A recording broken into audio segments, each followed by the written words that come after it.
Halo, selamat malam.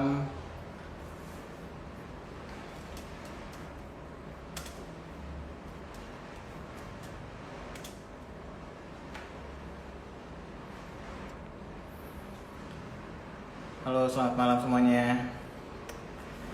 Ah, ya, selamat malam semuanya. Salam sehat buat kita semua. Saya harap kita semua ada dalam keadaan yang baik-baik saja. Ah, Hari ini kita akan Instagram Live ya bersama dengan Jorven Lo dari Venzo Trade.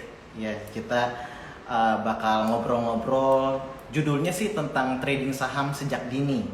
Nah, tapi mungkin nanti kita bakal ngebahas dari A sampai Z gitu karena kan Bro Jorven ini punya grup juga Instagram yang namanya grup Telegram yang namanya Venzo Trade. Nah, kita bakal belajar nih dari seorang anak muda ya. Kalau kemarin-kemarin kita ngobrolnya sama senior-senior di pasar modal, tapi kita hari ini kita bakal ngobrol sama anak muda yang semangat untuk sharing tentang dunia pasar modal. Nah, jadi sebelum kita mulai, izinkan saya untuk perkenalkan diri dulu. Nama saya Hizky Emmanuel, saya perwakilan dari Ardika Elite Sekuritas yang akan live bersama Jorven hari ini. Nah, siapa Jorven? Jorven ini adalah seorang full-time trader ya yang rutin memberikan edukasi melalui YouTube, Instagram, dan Telegram. Nanti kita bakal ngobrol-ngobrol lebih banyak lagi dan Jorven udah ada di sini. Jadi kita langsung aja invite Jorven dari Venzo Trade.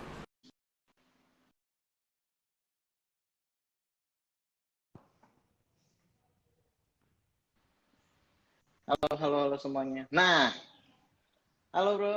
Tes Selamat satu 2 malam. 3. Tes. Iya, mantap. Ya, Suaranya saya kedengaran. coba. Oke, siap. Halo, kok Oke. selamat malam.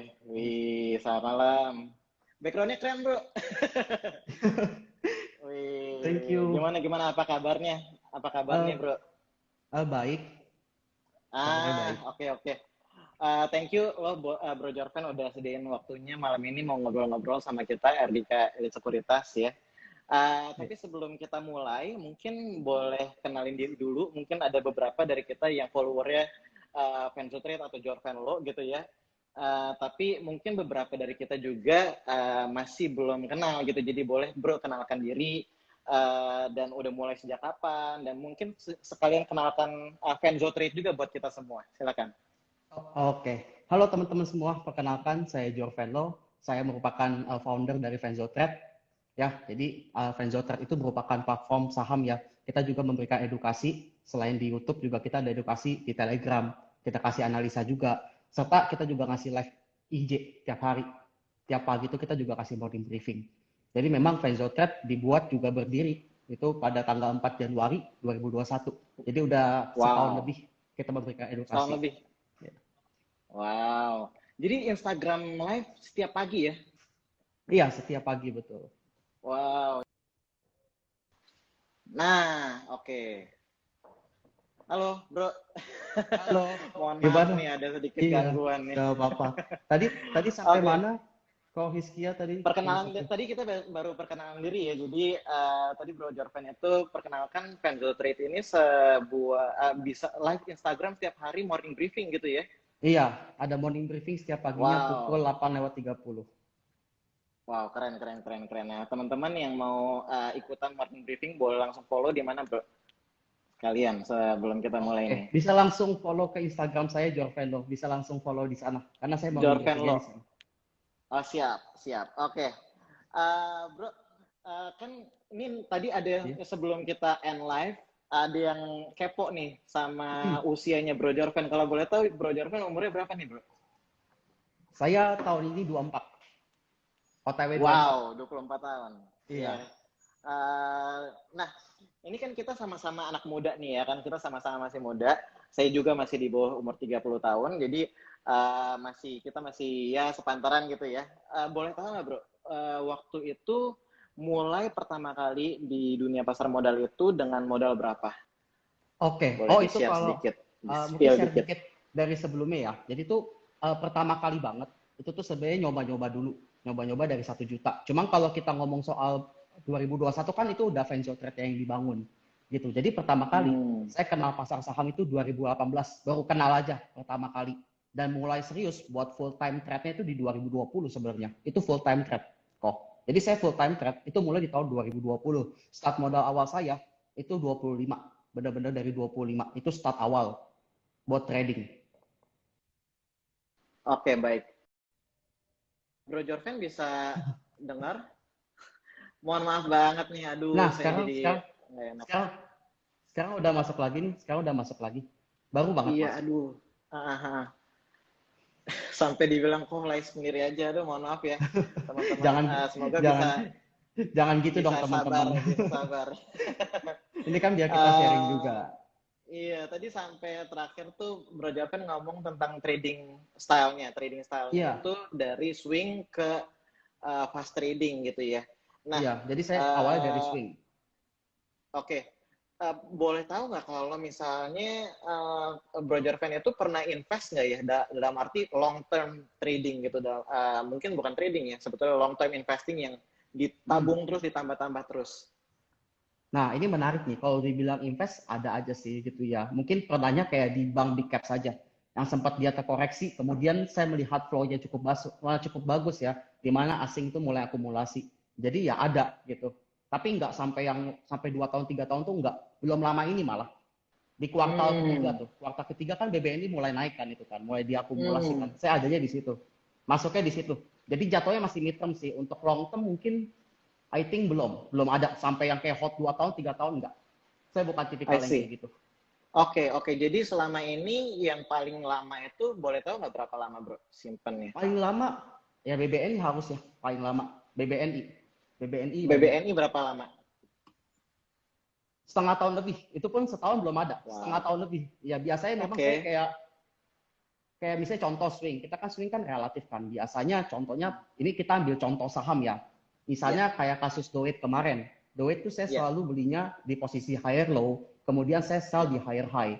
Yang dimana ketika Oke, memang berpeluang untuk koreksi, saya taking profit dulu, terus saya ambil di bawah. Jadi lebih ke situ oke, saya. oke, Buy-nya oke, oke. ketika buy on weakness, dan jualnya ketika dia higher high. Potensi koreksi saya cabut. Saya kayak gitu Hmm. mainnya biasa. Jadi lebih lebih ke situ. Jadi kalau misalnya memang 4 hari dia ada potensi koreksi setelah dia rally kencang, biasanya saya taking profit.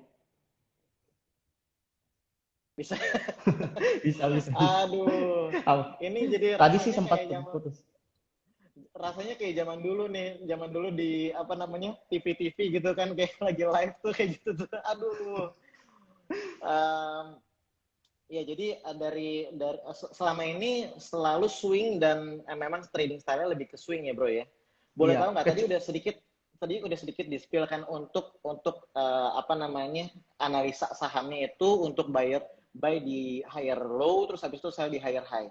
Nah, boleh nggak kita ngedengar gimana cara bro untuk analisa dan screening saham gitu? Karena kan bro tiap pagi itu ada apa namanya ada morning briefing gitu ya. Jadi gimana caranya bro bisa analisa dan bisa screening gitu ya, screening untuk saham mana yang lebih berpotensi gitu. oke. Kalau saya pribadi, menurut saya makroekonomi itu penting banget terlepas dari teknikal. Itu yang pertama, Hmm, screening ala saya. Ketika kita melihat suatu saham, contoh mau dia ada di support atau di resistance mau breakout, ketika memang di situ menurut saya flow-nya masih kurang bagus, contohnya mungkin sektor properti yang kita lihat dia udah mulai turun lagi, I think itu sebaiknya di skip dulu. Kalau dari saya pribadi gitu. Contohnya kayak saat ini sektor komoditi itu kita lihat flow-nya tuh lagi bagus banget. Salah satunya ada nikel, ada coal. Maybe untuk terkecuali untuk udah nggak menarik gitu. Itu di situ. halo bro, ini baru gue ganti ke apa namanya koneksi yang lain. Semoga ini lebih oke nih. Jauh lebih oke Bisa sih ya? sekarang. Jauh lebih oke ya. Jauh lebih oke Tadi dibanding tadi jauh. di wow oke. Tadi saya pakai sinyalnya pakai Telkomsel. Nah sekarang pakai Tri. Kayaknya sekarang lebih baik nih. Oh, kebalik ya. Tadi sampai mohon maaf nih bro, mohon maaf banget dan Ya, teman-teman nih apa. yang udah ikutan ya dari tadi Semoga yang kali ini terakhir dan lebih bagus supaya kita belajarnya lebih enak nih, lebih nyaman. Tadi kita udah ngobrolin tadi Bro Jorven, Fanzo Trade setiap Yes. pagi ada morning briefing dan trading style-nya kita udah denger swing trader gitu ya. Nah sekarang tadi kita juga udah denger kalau misalnya apa namanya ada satu tapi cuman Big Bang doang gitu ya, BBNI tadi ya Bro ya. Iya, yes. Oke. Nah, um, nah sekarang gue mau nanya nih tentang screening saham gitu ya. Sekali lagi analisa saham gitu, karena kan setiap pagi lo ada apa namanya kita bisa dengar dari Fanzo Trade atau Jorven lo itu morning briefing. Nah, gimana caranya lo bisa nentuin kalau saham ini untuk fast trade misalnya day trade, atau gimana caranya kita bisa nentuin ini buat scalping nih, oh yang ini buat swing nih, oh yang ini buat long time investing nih. Oke, Gimana sih oke. cara biasanya Kalau bro itu? Oke, tergantung ya. Kalau misalnya memang dapat peluangnya sore, kadang tuh biasa saya masuknya sore. Contoh misalnya, Hmm, kita lihat saham, contohnya kalau mau entry sore jual pagi ya, ya, kita lihat ya, saham yang lagi naik. Dalam arti contoh dia ya. udah naik 10%. Tapi kita juga lihat juga dari flow-nya, terus dari bid offer juga ngaruh, kita bisa cek. Kemudian biasanya pagi bisa dijual. Yang pertama bisa gitu, beli sore jual pagi. Atau cara yang kedua, saya melihat contoh ya, ambil satu kasus contoh saham ya, saya sebut saham, cuman disclaimer nih, bukan nyuruh beli Iya, teman-teman. disclaimer. Contoh Disclaimer. disclaimer dulu. Contohnya kayak Bosco. Iya, Bosco kemarin tuh dia ARB ya, bro ya. Bosco tuh kita lihat iya, ARB. Tapi menurut saya ARB-nya tuh janggal. Yang dimana dari bid offer sendiri, offernya tuh sisa berapa ratus perak doang pas closing. Itu yang pertama. Terus yang kedua, di balik dia ARB, setelah dia ARA, di situ saya melihat ada flow dari foreign. Yang dimana sebelumnya Hamin satu sebelum itu masuk, di situ tuh ada BK dan AK foreign yang udah HK duluan, yang udah bohong. Yang ngangkat itu harga Gosko. Kemudian kan Worksam kan muncul tuh bro, pas penutupan kan, sore jam 5 muncul. Ya udah, iya. ketika memang lihat di situ ada BK, besok udah HK. Hari ini lebih tepatnya, udah langsung HK. Jadi lihat dari situ salah satunya. Kita lihat, oh contoh itu sebagai contoh kayak Gosko, kita udah lihat sebelum Hamin satu broker summary-nya si AKBK nambah, kemudian pas dia ARB kemarin, foreign juga masuk lagi gitu. Siapa lagi gitu kan? Itu salah satu patokannya bisa dipakai. Jadi bisa kita pakai broker summary. Kemudian kita juga cek dari teknikalnya. Kira-kira udah sampai mana gitu. Itu bisa kita cek dari situ, dari titik entry-nya. Oke, jadi Kurang lebih lebih seperti ke itu gambarnya. apa namanya broker summary yang apa namanya dicek gimana siapa Mm-mm. siapa yang udah akumulasi dan akhirnya pas udah ketahuan akumulasi besokannya langsung atau tadi kan bro bilang broker summary itu baru jam 5 sore gitu. Pas HK-nya itu pas gimana tuh bro? Maksudnya?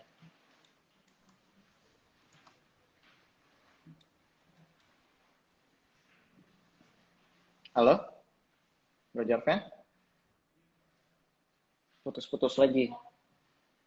Putus-putus lagi ya.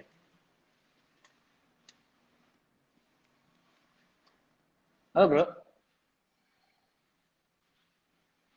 teman-teman boleh bantu komen apakah ini sinyalnya suara saya masih bisa didengar atau enggak.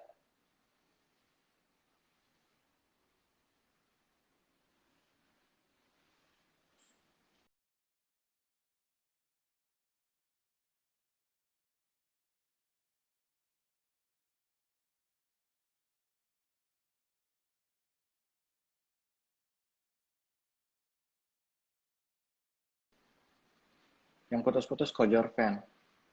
Oke, kayaknya Kojorven ini barusan hilang. Jadi kita invite lagi sekali lagi ya Jorven lo. Host aman. Siap, terima Halo, kasih buat. tes. Nah, gantian nih kayaknya nih. Iya, sebentar ya. Kayaknya perlu ada pawang hujan nih di sini nih.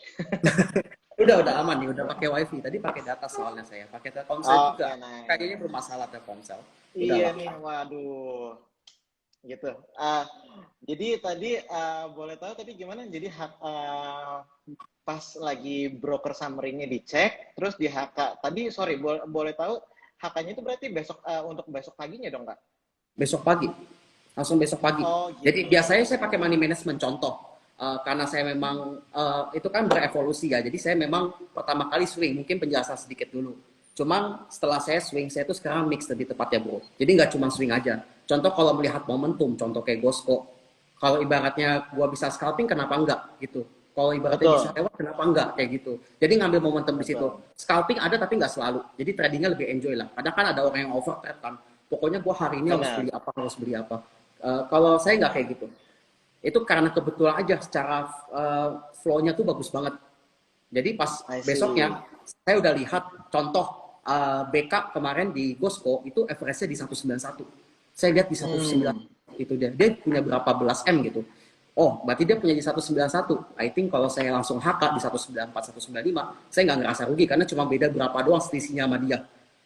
I see. Kurang lebih seperti I itu see. patokannya juga saya lihat. Gitu karena I see, memang oke. kalau memang itu BK-BKan nggak mungkin dia masuknya masif karena pas Gosco sebelumnya ARA itu dia masuknya masif banget bersama AK. Paling di bawahnya MG cuma 4 M doang. Itu pun dia besoknya udah jualan pas ARB kemarin. Jadi saya ngikutin flow dari si BK gitu. Dia di Oke, oke. 191, di 194, 195 langsung saya HK. Oke, jadi trading style lebih ke bandarmologi juga artinya Ya, saya ngelihat mix sih. Saya sekarang mix. Tapi kalau memang saya gini, Bro. Jadi bandarmologi itu buat saya pribadi itu sebagai indikator pembantu. Di mana ketika kita memang sudah melihat titik teknikalnya bagus. Misalnya titik teknikalnya bagus, oke. Tapi kita lihat juga di situ ada money flow-nya gak gitu. Kira-kira siapa nih yang masuk nih?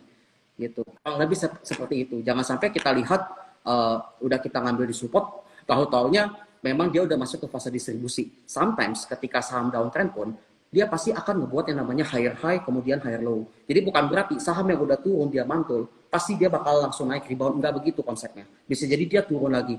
Karena fase distribusi pun itu secara bertahap juga teman-teman. Ada yang secara bertahap tergantung bandarnya, ada yang langsung dibanting kencang mungkin, maybe ada yang langsung dibanting kencang gitu. Ada juga yang distribusinya secara bertahap. Kurang lebih seperti itu. Jadi melihat bandarmologi buat saya itu penting. Iya. Tapi tetap Jadi nomor satu teknikal, kita lihat trennya juga. Mau masuknya tuh jangan kita masuk di saham downtrend terus kemudian kita paksain gitu. Contohnya kayak saya sebut gak apa-apa ya bro ya. ya Kayak silakan, saham bola misalnya. Disclaimer Saham on, bola. disclaimer on. Jadi ini Iya, teman-teman, disclaimer on dulu. kalau kita sebut nama saham atau tadi kita ngomongin Telkomsel lagi jelek, kode saham Telkom bukan berarti saham Telkom bakal turun. Jadi ini disclaimer on. Ya, semua saham yang kita bahas hari ini udah terjadi, ya belum tentu nanti di masa depan akan tetap naik terus gitu ya. Jadi selalu ada resiko di trading di pasar modal. Do your own research, jangan asal haka-haka aja. Silakan bro. Oke, contohnya kayak ini satu contoh supaya teman-teman nggak terpatok sama bandarmologi doang. Karena sometimes ada orang yang cuma terpatok sama bandarmologi doang. Contohnya adalah saham DMMX. Itu kalau teman-teman lihat broker summary-nya dari bulan Desember sampai bulan April itu diakumulasi oleh PG ya. PG sama PD. PG itu dia akum sampai 100 miliar lebih. Itu dia malah turun terus downtrend. Jadi selama diakumulasi tapi nggak ditahan, power selling jauh lebih kuat, itu nggak bisa dipaksain. Contohnya satu. Yang kedua saham bola. Kalau teman-teman cek broker summary-nya saham bola dari bulan Oktober hingga hari ini, itu tuh RF harusnya udah masuk banyak banget. Teman-teman tinggal cek aja sendiri. Saya lupa masuk berapa, yang jelas banyak banget. Average-nya tuh cukup tinggi, kalau nggak salah 590 ya, I think. Saya cukup lupa ya, tapi kurang lebih segitulah bro. Gitu. Itu contohnya juga, tapi dia turun kan. Itu yang saya maksud. Kita harus lihat juga trennya ketika kita mau entry. Selama memang trennya lagi downtrend ya kita nggak usah paksain gitu, terlepas bandarnya akumulasi. Karena porsi kita sendiri itu beda sama duit bandar. Bisa jadi duit bandar di situ cuma masuk 5%, kita tahu-taunya average down bandarnya masuk sampai akhirnya kita kehabisan amunisi. Sayang sekali. Itu kita udah rugi waktu, terus duit juga nyangkut gitu kan ya bro ya. Mungkin lebih ke situ sih. Lihat trennya juga. Jadi ketika trennya bagus baru saya masuk ke bandarmologi. Jadi first technical. Itu. Benar. Jadi wah ini poin yang bagus banget dari Bro Jorven nih karena apa namanya bukan cuma pakai bandarmologi doang tapi ngelihat juga trennya gitu ya. Apakah lagi uptrend atau lagi downtrend? Kalau misalnya lagi downtrend walaupun ada akumulasi dari broker yang besar bandar gitu ya, tetap aja nggak bisa nahan gitu ya bro ya maksudnya ya. Ya, itu nggak menjamin lah selama dia nggak bikin base baru atau tanda kutip dia nggak nahan power sellingnya. Kalau misalnya orang pada jualan dia masuk tapi dia nggak nahan ya percuma. Bakal turun aja kalau trennya memang udah jelek. Kurang lebih seperti itu. I see. Oke. Jadi kita berarti cara bro analisa juga berarti nanti bro sharing tipsnya gimana caranya nemuin saham yang lebih baik ya. Tapi sebelum ke situ tadi bro sedikit mention tentang money management ya kan. HK Yes. tapi money management. Nah, boleh tahu nggak cara Bro Jorven untuk manage portofolio bro gitu ya? Money managementnya kayak gimana? Misalnya kita punya 10 juta. 10 jutanya ini dibagi ke berapa saham nih gitu ya. Jadi gimana caranya kita bisa manage portofolio kita? Apakah ada 5 saham misalnya? Apakah itu dipilihnya berdasarkan sektor, market cap atau gimana? Gimana cara Bro Jorven untuk manage portofolio dan money managementnya? Oke, ini kalau dari saya ya, kita ambil contoh satu kasus saja kali biar lebih mudah. Misalnya contoh kayak saham komoditi ya. Komoditas tuh flow-nya lagi bagus banget. Di pandangan saya contohnya kayak TINS. Kayak plan saya sendiri contoh misalnya TINS harga closing mungkin saya coba cek ya. Biar ada satu studi kasus biar dapat gambaran. Misalnya candle hari ini TINS kan jelek nih, cukup jelek 1920. Mungkin saya bakal masuk bertahap karena kita lihat secara akumulasi juga udah bagus nih. Foreign flow tuh masuk terus ya. Dari 2 minggu terakhir itu udah bagus lah dia. Dari foreign flow, asing tuh masuk terus. Nah, biasanya saya bagi porsinya tuh 10%, dibagi 2. Misalnya 5%, 5%. Contoh, entry-nya di 1920, 5%. Kemudian antisipasi nih dekat support 1850 atau maybe 1860, 5%. Gitu. Biasanya kayak gitu. Batasin porsinya maybe bisa 10 atau 20%. Tergantung posisinya tuh lagi di mana lagi gitu. Contoh mungkin kayak Doit kan lagi rally kenceng nih Bo ya, udah rally kenceng banget ya Doit ya saat ini. Misalnya sekarang lagi 610. Nah kalau biasanya kalau untuk saham yang high risk gini, mungkin saya bakal bikin range yang lebih panjang. Dalam arti, contoh misalnya masuk di 610. Kemudian Fibonacci-nya kan kurang lebih kan di 0,5 kan di area dekat-dekat 550 lah, sekitar situ. Nah, next masuknya tuh di situ. Range yang kita dapat tuh bisa, dan kita pengen masuk pun kalau dia langsung lanjut juga ya udah kita udah punya barang jadi lebih woles. Biasanya kayak gitu saya masuk. Biasa saya bagi entry-nya tuh bertahap. Itu contohnya seperti itu. Oke, entry bertahap ya. Nah tadi ada pertanyaan titipan dari salah satu pendengar dari Ana Auliap gitu kan. Tadi saya ngomong tentang 10 juta. Nah tapi ada teman-teman mungkin yang baru mulai juga dengan modal kecil, modal mini gitu ya, 1 juta, 2 juta, itu gimana manage-nya gitu? Apa kita pecah ke beberapa saham atau memang bro sarankan seperti apa caranya? Karena ini kan kalau misalnya 1 juta berarti nggak bisa saham-saham yang ITMG misalnya. ITMG kan nggak bisa 1 juta aja nggak cukup. Iya, gitu kan. betul.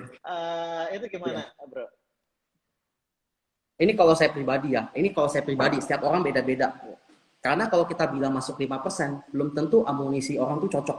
Contoh orang misalnya punya 1M, anggap uang gede. Gitu. Itu hanya contoh aja masuk ke tahap gitu. Benar. I think contoh kayak modal 10 juta, kalau saya pribadi ya ini contoh modal 10 juta. Saya bakal masukin sekitar 25%. Itu kalau saya. Contoh gambarannya, biasanya saya bakal ngambil sekitar 3-4 saham aja. Dan untuk modal 10 juta buat saya tuh nggak main yang kayak long term tahan lama, nggak. Menurut saya itu nggak, kurang efektif buat saya. Kurang efektif. Lebih baik kita melihat flow yang bagus. Contoh misalnya kemarin Doit di 480 lah contoh, jual di 550. Terlepas dia terbang, yang penting fokus sama growth portfolio dulu gitu. Ambil di higher low, jual di higher high. Ketika ada higher low baru, selama dia memang flow-nya masih bagus, masuk lagi.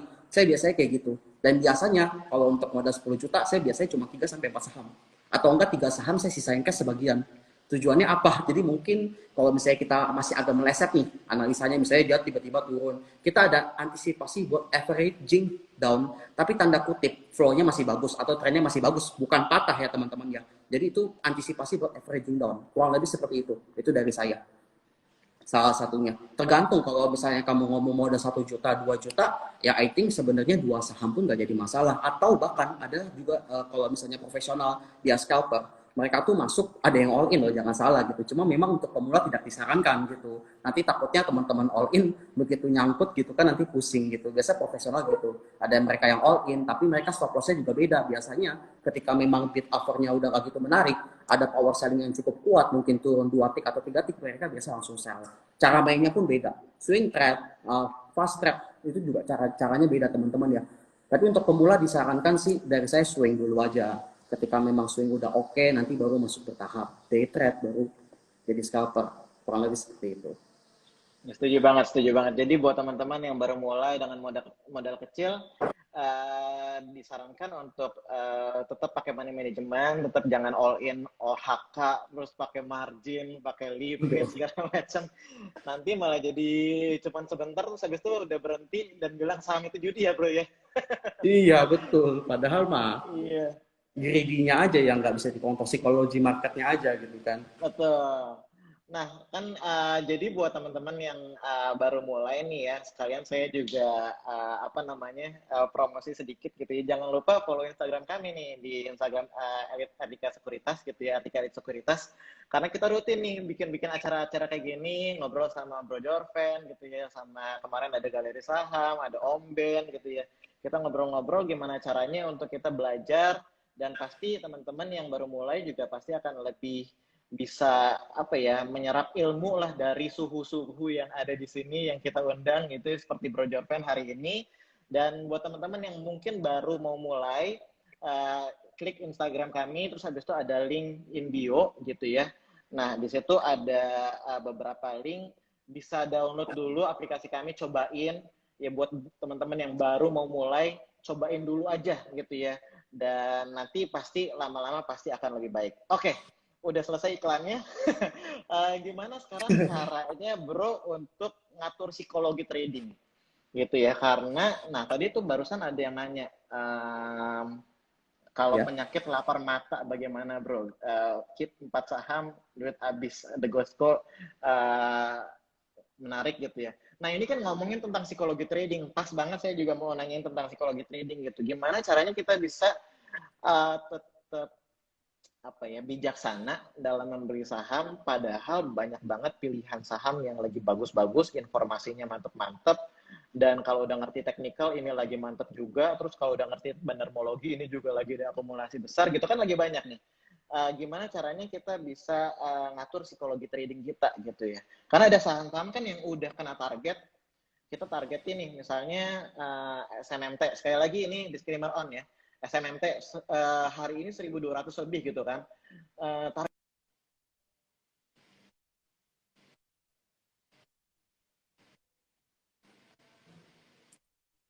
Gitu. Dan kita udah TP nih tapi dia lanjut naik. Tapi ada juga saham yang kita pengen naik, kita tungguin malah lanjut turun ke bawah. Gimana caranya supaya bro bisa ngatur psikologi trading gitu?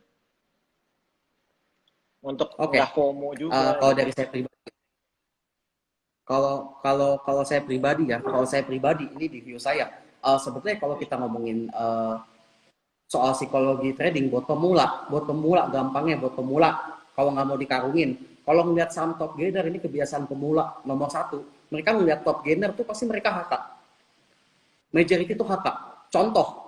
Contoh misalnya hari ini Costco 20% di HK, itu contoh. Biasanya di HK itu udah majority lah. Jadi menurut saya tuh sebetulnya hati-hati dengan saham yang top gainer nggak menjamin besok naik. Bisa jadi tiba-tiba di ARB. Jadi tips dari saya jangan nafsu kalau melihat saham yang top gainer itu dulu deh. Basically-nya di situ dulu. Nah, setelah kita udah melihat oh ternyata kita udah bisa nih ngontrol itu, kita nggak nafsu ngeliat saham yang radi kenceng, kita nggak langsung HK. Baru nanti kita lihat nih proses pelan-pelan. Kita lihat dari saham-saham yang sekiranya menarik kita bisa coba masuk gitu. Jadi menurut saya buat pemula jangan langsung hajar saham yang udah rally, contohnya SMMT, contoh ya, itu kan udah rally kenceng kan, terlepas kamu buta bandarmologi atau mungkin nggak bisa teknikal, saham yang udah rally kenceng itu udah rawan taking profit. Ibaratnya mindsetnya gini, orang udah punya di bawah banget, kamu baru mau masuk. Kalau orang TP ya dia nggak salah juga gitu, tapi kamu jadi dikarungin. Intinya gitu, itu antisipasi aja sih. Kita ambil satu contoh saham, disclaimer ya. Contohnya kayak TNCA tuh sempat digeber ya ke 3.000 ya, ke dekat-dekat 3.000 situ ya. Kemudian teman-teman lihat harganya hari ini, itu sih distribusinya sih parah sih. Sekarang tuh harganya udah tinggal 700-an ya. Jadi teman-teman bayangin kalau yang FOMO di TNCA 2,5, 2.600 tuh sekarang jadi apa? Itu udah jadi abu ya teman-teman, dia tinggal 700. Jadi teman-teman juga harus punya mindset saham itu nggak segampang itu, dan saham itu kalau teman-teman salah entry itu fatal banget. Tanam di benak teman-teman gitu sehingga bisa lebih bijak lagi dalam membeli ataupun menjual saham. Yang jelas sih membelinya tuh paling penting sih, posisi itu paling penting. gitu. Minimal saham-saham pucuk dihindari dulu deh. Itu tips pertama dari saya. Itu yang paling penting dulu. Top gainer tuh nggak menjamin saham itu besok naik. Apalagi buat pemula yang ibaratnya belum ada analisa tiba-tiba berani HK tuh harus hati-hati banget untuk top gainer. Ya, terus yang kedua, mungkin kalau teman-teman trading saham tuh sometimes pasti ada yang namanya naik dan turun. Yang dimana ketika memang ketika dia turun, contoh kayak TINS turun. Mungkin kalau teman-teman ngambilnya di higher high, waktu TINS 1900, kemudian turun ke 1600, saya yakin pasti mabok. Pasti mabok. Psikologinya pasti kena. Apalagi kalau masuknya langsung banyak. Nah, itu kembali lagi ke money management. Money.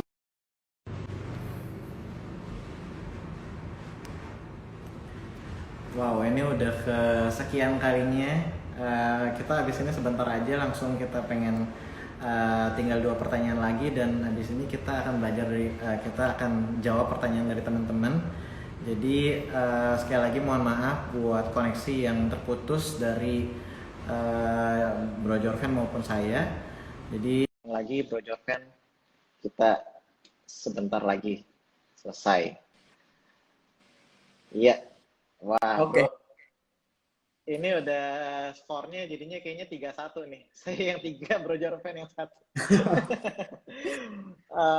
Oke, jadi psikologi trading cara ngaturnya itu hindari saham-saham yang top gainer Iya, dan itu untuk hindari bleeding pemula ya. pucuk.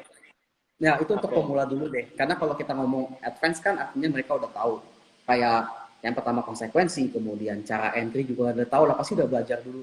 Jadi ya untuk psikologi buat pemula kan intinya jangan jangan langsung hajar yang pucuk-pucuk dulu deh. Ibaratnya top gainer contoh udah mau arah baru beli. Itu hati-hati buat pemula. Udah tipsnya itu aja kalau nggak mau dikarungin buat saya ya. Kecuali Itu mungkin ada tips yang mentor atau ada pembimbing. Sometimes kan orang lihat saham yang naik. Misalnya contoh, disclaimer ya, misalnya contoh saham TRJA lagi ARA gitu kan, terus di HK gitu. Padahal nggak tahu ibaratnya, kalau saya pribadi pun ketika melihat saham top gainer, saya pasti bakal cek terlebih dahulunya dulu. At least lihat di broker summary-nya kemarin siapa-siapa aja sih ini. Ibaratnya supirnya siapa gitu. Saya juga cek bandarmologinya, terutama untuk saham lucu-lucu. Kecuali mungkin untuk saham yang big caps mungkin di atas 20 triliun ke atas, contohnya kayak TINS, contohnya kayak Antam. Nah, kalau itu ya kita lihat dari foreign flow cukup lah kalau menurut saya. Selama memang foreign flow-nya oke juga ya udah gitu. Bahkan tanpa kita buka BDM ya harusnya oke selama foreign flow-nya masuk gitu. Itu contohnya gitu. Tapi kalau kayak saham lucu-lucu, misalnya kayak Gospo, kemudian kayak TRJA dan kawan-kawan, ya itu sebaiknya ya harus saja teman-teman. Gitu ya. Jangan pernah akan Oke, oke. dipucuk. Jadi Itu tips dari saya. jangan pernah HK di pucuk. Tips yang simple tapi sangat mengena buat teman-teman pemula. Jangan pernah HK di pucuk. Oke, pertanyaan yang selanjutnya nih, gue pengen tahu nih tentang Bro kan sebagai full time trader ya, full time trader. Ya. Nah, ada nggak goal Bro sebagai full time trader gitu? Kalau mungkin apakah mau nyentuh 1M pertama atau mungkin mau udah 1M nih, mungkin ada goal yang mau beli apa atau gimana? Mungkin mau sharing ke orang banyak gimana menurut Bro, dan cerita dikit dong goal dari Bro sebagai Oke. full time trader. Ada nggak ya? Supaya Aku kita lebih bisa ke belajar platform nih sama-sama nih. sendiri sih. Iya, oke. Kalau untuk goal sih, mungkin bukan lebih ke target money kayak 1M. Bukan lebih ke situ sih. Mungkin financial freedom ada. Pasti kepengen lah orang financial freedom gitu ya. Ya semoga ya bisa lah secepatnya ke sana gitu. Itu yang jelas jadi salah satu target.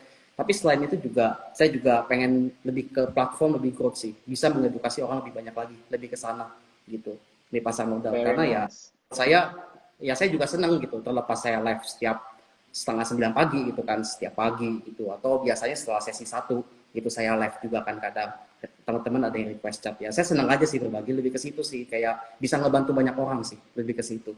Itu adalah suatu apa ya, mungkin bisa dibilang suatu kesenangan tersendiri lah gitu buat saya. Untuk bosnya lebih ke situ Keren. sih, bisa mengeduket lebih banyak orang lagi, dan platform Rezotet bisa lebih besar lagi, lebih ke sana sih. Keren banget, keren banget. Jadi goalnya itu lebih ke mengedukasi teman-teman, mengedukasi kita semua, supaya kita bisa menjadi trader yang lebih handal. Nah, kalau gitu terakhir nih Bro, sebagai penutup, sebelum kita masuk ke Oke. pertanyaan ke teman-teman yang lagi nonton hari ini, ngomong-ngomong thank you loh teman-teman yang udah 63 orang yang nonton dengan sinyal yang kita udah nggak tahu berapa kali putus nyambung ya kan. Ada yang bilang tadi katanya sinyalnya kayak portoku jelek maksudnya. Aduh, kasihan. Semoga abis ini bisa lebih baik ya. Boleh share bro tips and trick supaya kita kalau misalnya ada teman-teman yang mau jadi full time trader juga, ada nggak tips and trick dari bro buat teman-teman yang mau jadi profesional trader atau full time trader? Silakan. Oke, kalau dari saya pribadi ya, sebenarnya minimal untuk kita jadi full time trader.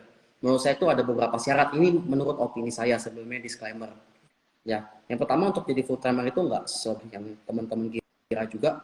Saya awal masuk ke saham baru tahu itu 2018, and then 2020 pun saya baru start benar-benar jadi full time trader. Itu modal awal saya tuh 25. Di opini saya, untuk jadi full time trader minimal kita harus punya uang dingin dan at least ya ada sampingan dikit lah, mungkin jualan apa. Karena dengan kamu jadi full time trader nggak menjamin kamu pasti cuan 100%. Kalau menurut saya, teman-teman harus ingat, kecuali mungkin teman-teman punya dana udah banyak, itu bisa gitu. Menurut saya bisa. Tapi kalau buat teman-teman yang masih baru, yang ibaratnya dananya masih pas-pasan untuk jadi full time trader, itu belum, menurut saya belum saatnya gitu. Untuk start awal mungkin dari 10 menurut saya udah bisa untuk jadi full time trader, tapi tanda kutip itu harus uang dingin tentunya, bukan uang panas apalagi pinjol ya. Itu hal yang utama gitu. Dan yang kedua, teman-teman juga harus siapin juga, misalnya kayak dana darurat, at least kalau menurut saya 6 bulan. Just kenapa 6 bulan? Karena memang sekali lagi full time trader itu nggak semudah itu teman-teman. Ya, nggak semudah itu. Itu tuh butuh proses. Saya pun juga awal-awal sama 25 tuh, pertama kali saya masuk 25 juta tuh saya rugi dulu teman-teman. Sampai 21 juta. Cuma ya saya pribadi di situ ya bersyukur banget psikologi nggak kena gitu. Psikologi nggak kena, akhirnya growth gitu kan. Dan waktu COVID juga banyak juga yang mendukung, kayak contohnya WSKT di harga 400-an waktu itu, 450. Kemudian ada Antam juga. Saya itu Antam salah satu yang multi bagger juga. Karena Antam di bulan September saya masuk di 900. And then di Januari itu saya panen banget sih ketika Antam terbang. Kemudian ada kayak Soho juga. Jadi memang ya puji Tuhan juga di situ ngebantu banget lah. Kayak apalagi Soho waktu IPO kan terbangnya gila-gilaan juga ya bro ya dulu ya. Sampai 16.000 gitu juga. Saya lebih ke situ sih perjalanannya gitu. Jadi bisa sampai ke hari ini juga karena dari swing dulu juga gitu. Sabarnya tuh juga lumayan juga tuh, nunggunya tuh berapa bulan tuh, salah satunya kayak Antam gitu. Tapi percayalah, ketika memang flow itu memang bagus dan memang itu sahamnya diakumulasi, flow-nya bagus, selama tren itu bagus, itu masih bisa di hold kalau menurut saya. Kurang lebih seperti itu. Cuma bedanya mungkin kalau 2020 ya saya nggak kayak sekarang lah gitu. Kalau sekarang kan higher low, higher high jual. Kalau dulu kan melihat memang oh ini asing masuk, ya udah gitu kan, masih beda gitu. Oke, oke, oke. Ada Itu yang kalau bilang saya. psikologiku hampir kena kok, dan minus 12% modal.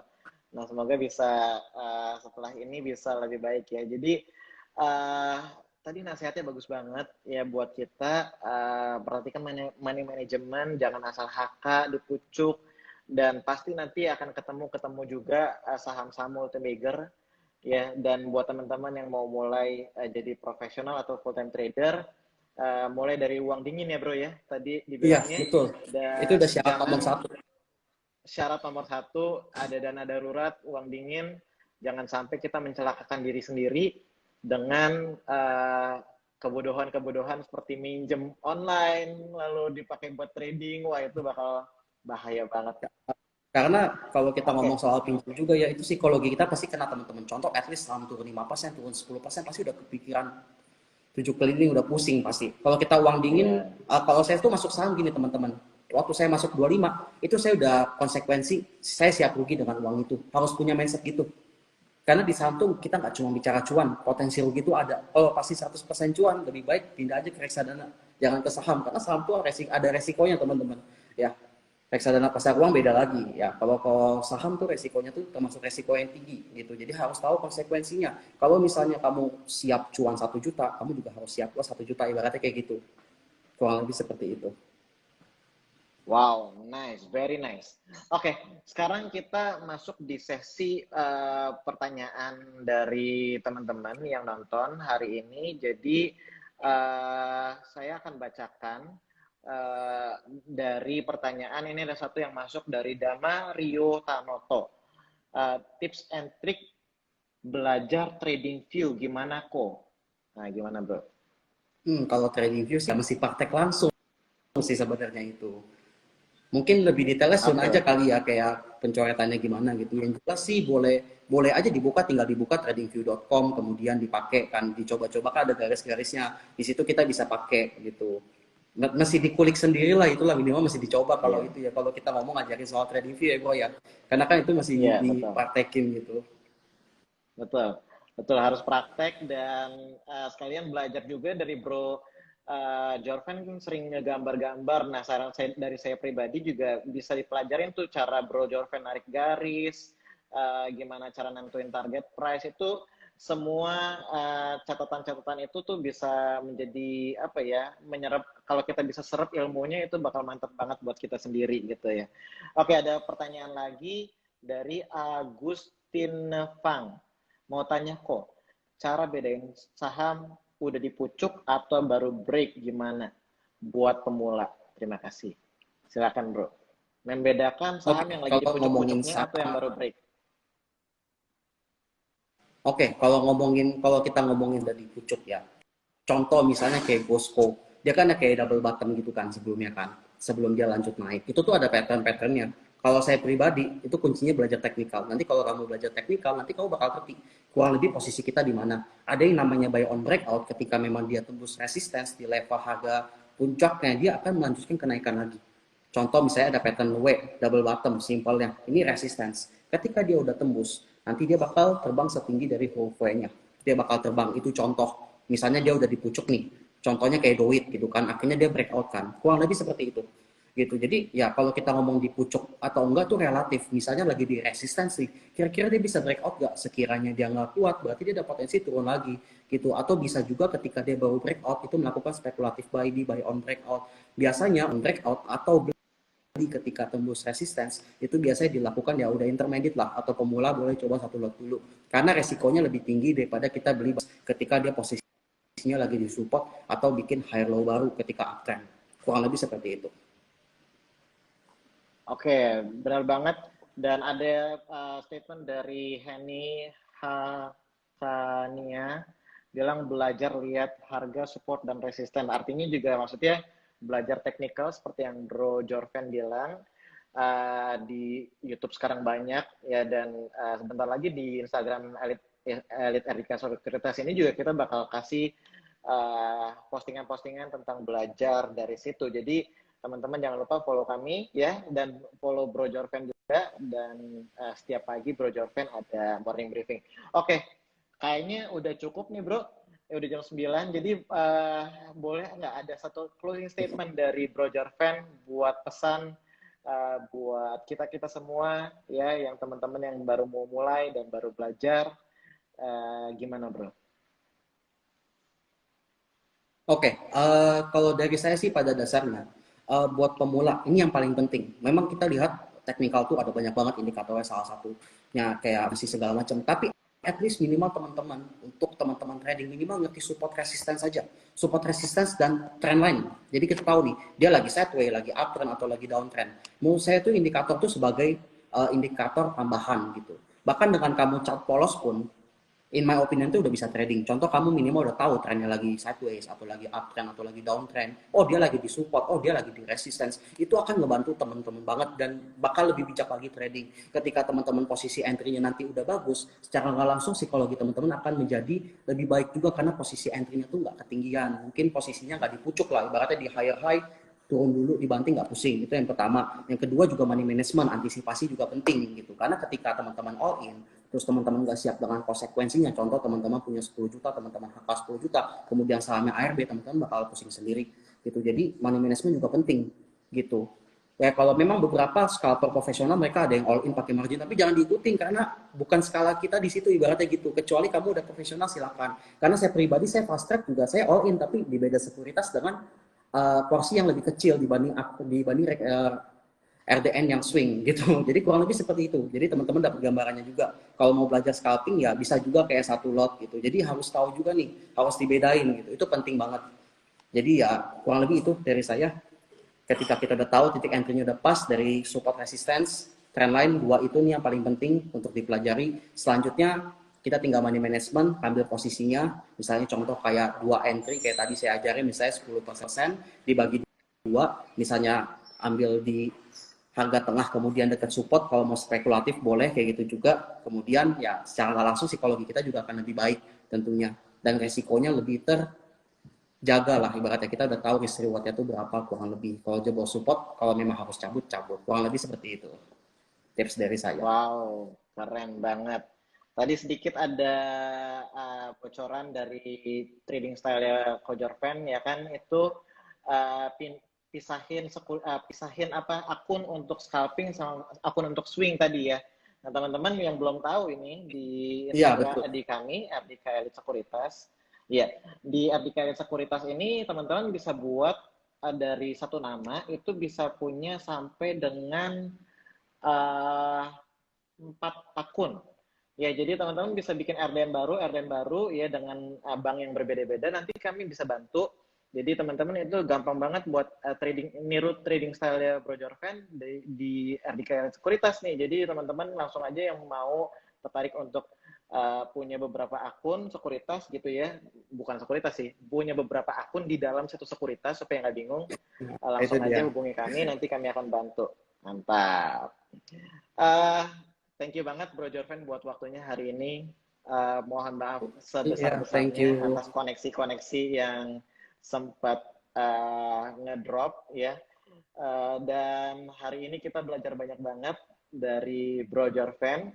Ada yang nanya, tadi sorry, saya ke distract. Ada yang nanya gimana caranya Kak? Langsung aja klik di link di bio kami di Instagram RDK Elite Sekuritas, langsung itu bisa kelihatan di situ semua informasinya. Bro, boleh tahu nggak? Kita sekali lagi diingetin teman-teman yang nonton hari ini bisa follow Bro Jorven di mana aja. Oke, buat kepo-kepo sama edukasi saya bisa cek yang pertama di Telegram yang pasti, karena Telegram saya selalu update. Yang kedua di IG saya langsung follow aja IG saya Jorvendo, karena di situ saya pasti ada morning briefing. Antara morning briefing atau sesi 2 juga, sebelum sesi 2 biasanya saya live. Kurang lebih seperti itu. Tiap Senin sampai Jumat saya biasanya live ngasih edukasi dan insight seputar market buat teman-teman setiap harinya. Jadi bisa ngebantu teman kurang lebih kondisi market kurang lebih kayak gimana. Oke, very nice. Jadi teman-teman langsung aja kepoin Telegram Venzo Trade ya, atau Jorven lo nih. Venzo Trade dan Jorven lo Iya, gitu ya. sama aja keduanya. Cuma lagi lebih aktif di Jorven kalau Instagram. Karena live di sana. Jadi, siap. Jadi langsung aja teman-teman follow di Telegram Venzo Trade dan Jorven lo, dan Instagram langsung aja klik di kiri atas teman-teman itu ada bisa diklik. Nah, itu akunnya bisa diklik juga. Klik yang Jorven lo, langsung hit follow. Terima kasih banyak sekali lagi buat Bro Jorven. Iya, terima kasih banyak juga buat teman-teman yang udah nonton dengan semua kendala-kendala yang kita alamin barusan. Jadi sampai ketemu lagi di collab-collab selanjutnya ya Bro ya. Iya. Salam sehat. Terima kasih Bro. Buat semuanya. Terima kasih.